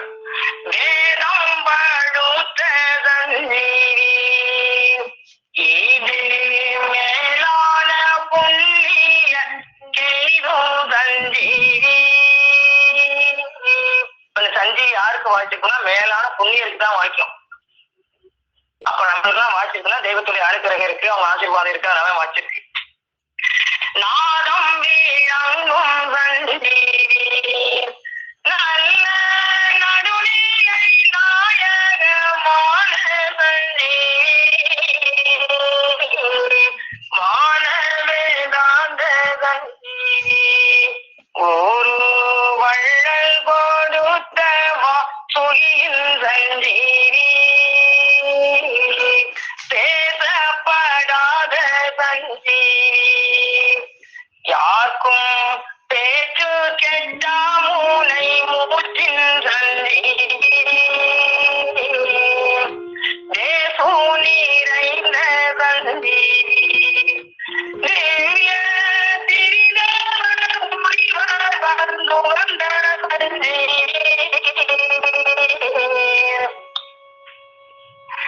ஜோதி எழுந்த என்னாதர் என் சொல்லாம சொன்ன மூல சஞ்சீவி ஆதி மாதவத்தின் சஞ்சீவி நம்மை ஆளாக்கி பாவம் பாழாக்கும் சஞ்சீவி வான வேதாந்த சஞ்சீவி ஒரு வள்ளல் கொடுத்த வாசுகியின் சஞ்சீவி. ஜோதி எழுந்த இந்நாளும் ஜோதி எப்ப எழுதுறாங்க, திருவாக்குல தான் எழுந்துட்டு வராங்க. அப்ப சுமூகமா சூட்சமா சொல்லி வச்சுறாங்க. அப்ப அது எந்த அளவுக்கு விளங்குதோ அந்த இடத்துல அவங்க நாத விளங்குறது நடுநிலை நாயகமா இருக்கிறாங்க. அப்ப அவங்களுக்கு புரிஞ்ச அளவு அது தவம் வந்து சும்மா லேசான தவம் இல்ல, ஆதிமா தவத்தின் சஞ்சீவி. அந்த ஆதிமா தவத்தின் பெருசு மாவுக்கு மேல பெரிய தவமே கிடையாது, யாரும் இந்த கலிகாலத்தை செய்யல. அப்பேற்பட்ட தெய்வம் தவத்தை தெய்வம் செஞ்சிருக்காங்க. அந்த தவத்தை வச்சுதான் நம்ம செய்யற பாவத்தை நம்ம பேசுறோம். ஆனா நம்ம விட்டு போனோம்னா பலருக்கும் அந்த பேய்களை விட்டு வந்துற மாதிரி வெளியில வந்தோம்னா வந்துருது. அதையெல்லாம் தெய்வம் போக்கிட்டு நம்மளை எடுத்துக்கிறாங்கன்னா அந்த பாவத்தை போக்கி ஆளாக்கி வச்சிடறாங்க. அந்த மாதிரி தெய்வத்தினுடைய தவத்தினால நம்மள அவ்வளவு கஷ்டப்பட்டு பாடுபட்டு இறக்கி வச்ச தவத்தினால தெய்வம் நம்மள சஞ்சீவி ஆக்கி வச்சிருக்காங்க, நம்ம வீணாக்காம இருக்கிறதுக்கு. இன்னைக்கு உன்னாட வாக்கியத்திலையும் தெய்வம் எடுத்தவொடனே என் போன்ற குணம் எடுத்து கொண்டிருக்கும் அனுப்பும் அழைப்பிருக்கும் நான் ஒரு உயிரிழப்பு திருவசனம் கொண்டு கேங்கிறாங்க. அப்ப என்னுடைய வார்த்தை வந்து லேசா நினைக்காத, உன் அடுக்கு பானையில் அடிப்பானையில இருக்கும் முதல் அப்படின்னு நினைய வார்த்தை அதுவே உன் தலையை வழுக்க செய்யும் அப்படிங்கிறாங்க. காசி ராமேஸ்வரம் போறதா 150 செலவாகும். ஆனா கைலாயம் வைகுண்டம் பிரம்மலோகம் போறதுக்கு ஏதாவது செலவாகுமா? அப்ப அப்படி போனோம்னா நம்ம மூச்சு அடங்கும். தெய்வத்தோட போக்குவரத்து நாடா வச்சிருக்காங்க. அந்த போக்குவரத்து நாடா போய்கிட்டு இருக்கையில நம்ம சுவாசத்தை கட்டு முடிக்கிறாங்க. இது யாருக்கு சொந்தம்? சிவனுடைய பொண்டாட்டி பிள்ளைக்கா? சித்தப்பன் பெரியப்ப கிடையாது, மனுப்பம் எடுத்தா அவ்வளவு பேருக்கும் சொந்தமானதுங்கிறாங்க. அவனுக்கு கவனக்குழிய அன்னம் மயில் பச்சைன்னு போட்டு போடணும். கோயில போக்குவரத்தாரா வச்சுக்க. அது முடியாதுங்கிற ஊர்ல நீ குடியிருக்க, ஆனா அது முடியும் அப்படிங்கிற ஒரு சொந்த பட்டதாரியாக ஒரு உருவம் வந்து கூறிக்கொண்டிருக்கிறது அப்படின்னு தெய்வம் இன்னைக்கு உள்நாட வாக்கியத்திலையும் முடிக்கிறாங்க என்று கூறி முக்கிய பேரு மீண்டும் முழங்கும். அனைவருக்கும் நமஸ்காரங்க. ஜீவ சகோதரி சாலை அமிர்தவல்லி அக்கா அவர்கள். பிரம்மபிரகாஷ் மூக்குக்குரிய மூச்சோட தவமுடைய ஒவ்வொரு உருக்கமற்ற நம் குலதெய்வம் பிரம்ம பிரகாச பிரம்மோதய சாதி ஆண்டவர் திருவடி போற்றி பணிந்து சபையில் அனைவருக்கும் என்னுடைய ஜீவ சகோதரர் அனைவருக்கும் என் அன்பான நமஸ்காரம். இன்னைக்கு அக்கா வந்து கூறிலிருந்து 132வது வாக்கியம். உனது மூச்சு உன் சொற்படி கேட்கிறதா அல்லது சொற்படி கேளாமல் அந்நியமா இருக்கிறதா? அந்நியமா சத்ருவா இருக்கிறது. அது உன் சொற்படி கேட்க செயல்களுடைய ஆசான். நீ அதிலிருந்து அந்நியமென்று பழகினால்தான் உனது சுவாசமும் அந்நியம் இல்லாமல் உன் சொற்படி கேட்கும். இப்ப நம்ம மூச்சுதான் வந்து நம்ம சொந்த சொத்து. அது நம்ம சொற்படி கேட்க செய்ய வேணும். அதுதான் வந்து அதுக்கு கேட்கணும்னு நம்ம சொற்படி கேட்கணும்னு அது நம்மளுக்கு ஆசானுடைய தெய்வம். அவர் சொற்படி நம்ம கேட்கணும். அது நம்ம மூச்சுதான் நம்மளோட ஒரு உயிர் ஆவி எல்லாமே நம்ம மூச்சுதான் நமக்கு கையில் சீதனமாக இறைவனால் கொடுக்கப்பட்ட அந்த சீதனத்தை நம்ம வீணாக்க கூடாது. நம்ம இந்த அழிவுலகத்துல இருக்கும் போது நம்ம மூச்சு வந்து வீணாகிறது. அது இல்லாம அந்த மூச்சு முதல்ல எப்படி வந்ததுன்னு சொன்னீங்கன்னா அது ரொம்ப பெரிய விரிவா இருந்ததுக்கா. மூச்சு முதலில் பித்ருலோகத்தில் இருந்து வாயுலோகத்தில் வந்து அப்புறம் ஜலத்தில் மற்றும் ஜலரூபத்தில் வந்து அப்புறம் பூமிக்கு வந்தது. பின் புல் பூண்டு காய் பழமாகி அது நம்ம தந்தையோட ஆகாரமாகி ரத்தத்தை போய் கலந்து தந்தையோட ரத்தத்தை கலந்து அப்புறம் தாயோட கருவறையில வந்து அடைகிறது. அந்த மூச்சு தான் நம்ம உயிர். அதுதான் வந்து மான்மீக நீங்க சொல்லி அந்த தெய்வம் சொல்லி வராங்க, உயிருக்காக வேண்டியே அதுவும் புகழ்பெறுகின்ற அன்புடைய உயிரை எல்லா சீரும் சிறப்பும் தருகிற உயிரை சர்வா வலதும் ஆன்மீகம் தருகிற உயிரை எல்லா கல்வி கலை கண்காட்சி தருகிற உயிரை சர்வ மதிப்பு உதிப்பு மகிழ்ச்சி தருகின்ற உயிரை எல்லா இன்ப லட்சியம் தர உனக்கு எதிர்ப்புகள் ஓயாது ஊழியம் செய்து கொண்டிருந்த இளஞ்சிய லட்சிய உயிரை வரம்பு போடத்தில் திருநாதிய உடம்பு உயிரை உனக்கு உணர்ச்சி உணவு சுவையுடன் எடுத்து ஊட்டி கொண்டிருந்த இணை துணையான உயிரை அதை கண்டு தரிசனம் பண்ணும். அது மூலமாக தான் நம்ம சிரஞ்சீவி தான் பெற முடியும். சிரஞ்சீவி என்ற சிரஞ்சீவி அது நம்ம மூச்சுதான். அந்த உயிரை தான் வந்து அந்த இளஞ்சியமா நம்ம பண்ணிக்கணும். அது வரம்பு போடுற உயிர் உடல் அதுதான் நம்ம கைப்பற்ற. அதுக்கு வந்து நமக்கு ஆசாரம் வரும். நம்ம தூரதகத்தை வாழ்ந்து கொண்டிருக்கும் போது இந்த மூச்சு வீணாக்கணும். அது ஆசாரங்களுடைய திருநோக்கு இணங்கி நடக்கும் போது நம்ம மூச்சு வீணாகாது. அது அவர்கள் அப்போ அந்த நேரம் அவருடைய சப்தமாக உயிரை நமக்காக தலைவிடுகிறார்கள். அப்ப சரிவரும் போது அந்த மூச்சு வந்து தன்னால அடைஞ்சிருது. அதுக்கு பேருதான் புண்ணியம். புண்ணியத்துக்கு ஒரு உயிர் இருக்கிறது. அது ஒண்ணு ஆசான். அதுலயே நம்பு அவளை தேட வேறு ஒருவரையும் நேசிக்காத. நம்ம தூணதகத்தை ஜீவதகத்துக்கு செல்லுகிறதுக்கு தடையா இருக்குது. ஆனா அது ஒரு மாயை. ஆசான் சொல்லிட்டு கேட்காம இருக்கிறதுக்கும் தடையா இருக்கிற மாயைதான் நம்ம மனசுதான். அந்த மாயை உள்ளதுக்குரிய உபாயம் உன்னை ஆண்டு கொண்டு விரும்புகிற அனைத்து வாழ்க்கையை நம்பிக்கை வைத்து நடப்பதுதான். அதெல்லாம் வந்து நம்ம சாவுமா செத்து பழகணும். இறைவனுடைய திரு வாக்கிலேயே நம்ம இருக்கும் போது உங்களுக்கு அந்த மூச்சு வீணாகாது.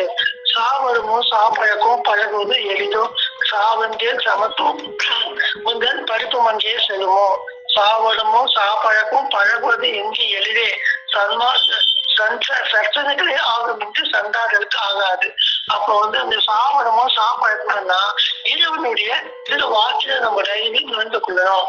அதான் சன்மார்க்கம். சன்மார்க்கம் என்றால் என்ன? மின்னல் சேதமாக ஜீவதகத்தை காட்டி திருவிழா உனக்கு காட்டி தந்து பெருகிற வண்ணம் நீ பெற்று அந்த ஜீவதத்துக்குள்ளே நாள்தோறும் நுழைந்து பழகுவதுவே சன்மார்க்கம்.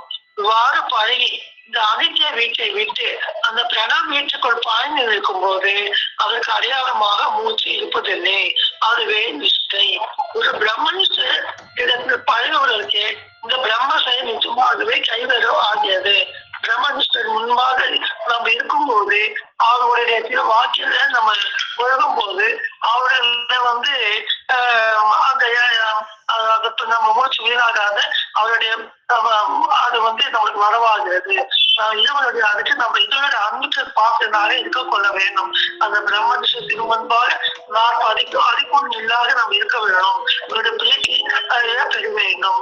அப்படி பெறும் போது நம்ம மூச்சு அடங்கி நம்ம இறைவனை எப்பவுமே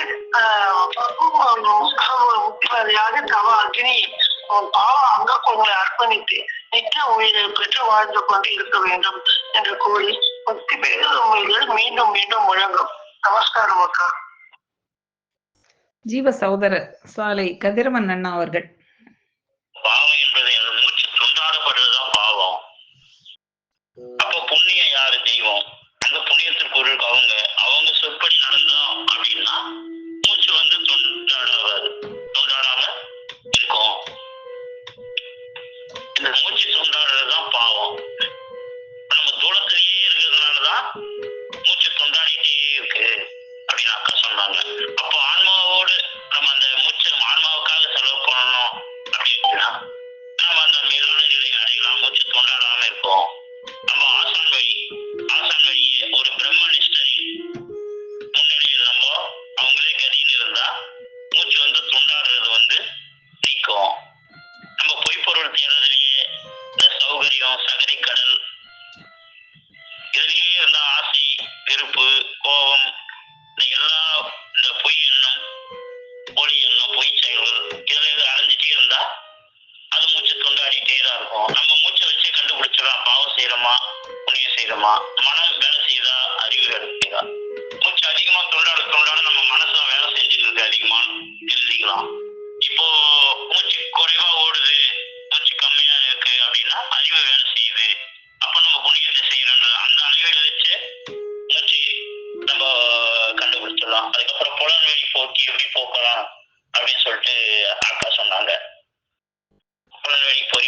நோக்கி எப்படி நம்ம வந்து இத கொண்டாடுது மூச்சு. அப்புறம் வந்து 86,400 நொடிகள் வந்து ஒரு நாள் வயது 60 நாழிகை 86,400 நொடிகள். அவத்தில் போன நொடிகள் எத்தனை, தவத்தில் போன நொடிகள் எத்தனை அப்படின்னு நம்ம பார்க்கணும். அதுதான் தெய்வம் சொல்றாங்க. நம்ம அவத்துல செலவு பண்றோமா, தவத்துக்கு செலவு பண்றோமா? நம்ம மூச்சைதான் ஒரு பொருள், அது பொருளா வச்சிருக்காங்க. அந்த மூச்சைதான் நம்ம உயிர ஆன்மாவை அறியறதுக்காக தான் இந்த அரிய மூச்சை வந்து 100 வயசுக்கு கொடுத்திருக்காங்க. அப்ப மார்க்கண்டேயர் கதை சொன்னாங்க. இப்ப மார்க்கண்டேயர் எப்படி அவங்க அம்மா அப்பா வந்து உங்களுக்கு வாழ்வு முடிய போகுது அப்படின்னு சொல்ல, அப்ப மார்க்கண்டேயர் என்ன பண்றாங்க, அப்படியா சரி சொல்லிட்டு அவங்க குரு பெருமான தேடி காட்டுக்கு போறாங்க. அங்க போய் ஒரு குரு பெருமான அடைஞ்சு இந்த மரணமெல்லாம் பெருவாடு எப்படி அடையணும் அப்படின்னு கேட்டறிஞ்சு அந்த மார்க்கத்தை கண்டவர் தான் மார்க்கண்டேயர். அப்போ அவர் வந்து குரு பெருமான அடைஞ்சு அப்போ சிவபெருமான வணங்கி ஒரு வரம் வாங்கி, அப்போ காலன் வரப்போ சிவபெருமான் காலால் ஒதுக்கிறாரு. அப்போ அந்த சிரஞ்சீவி 16 வயது என்றத மார்க்கண்டேயர் வந்து பெறுகிறார். அப்ப அந்த மார்க்கண்டேயர் நிலையை பெறணும், இந்த மரணமில்லா பெருவாழ் பெறணும் தான் தெய்வம் வந்து நம்மளை ஆக்கி வைக்கிறாங்க. நம்ம இந்த சௌகரிய சகரி கடையிலேயே வந்து ஒன்னும் நல்லா இருக்கும், ஒரு வண்டி வாங்கலாமா, அதை விட கார் வாங்கலாமா, அதை விட பெரிய வண்டி வாங்கலாமா, ஒரு வீடு வாங்கலாமா, ஏசி நம்ம சொகுசா இருக்கணும், பயங்கர சொபிஸ்டிகேட்டடா இருக்கணும், லக்ஸூரியஸா இருக்கணும் அப்படின்னு வந்து சௌகரிய சகரி கடையிலேயே நம்ம மூழ்கி போறதுனாலதான் மூச்சு துண்டாடப்படுது. நம்ம அதெல்லாம் வென்று ஒரு பிரம்மனிஷ்டனே அவரு இது பண்ணி, அக்கா வந்து திருமை ஞான குரல் வந்து பக்கம் 94 அந்த வாக்கியத்துல சொன்னாங்க, ஜீவதேகத்தில் நுழையணும், நம்ம வெளியில வந்து நரனாய் பிறந்தோம்,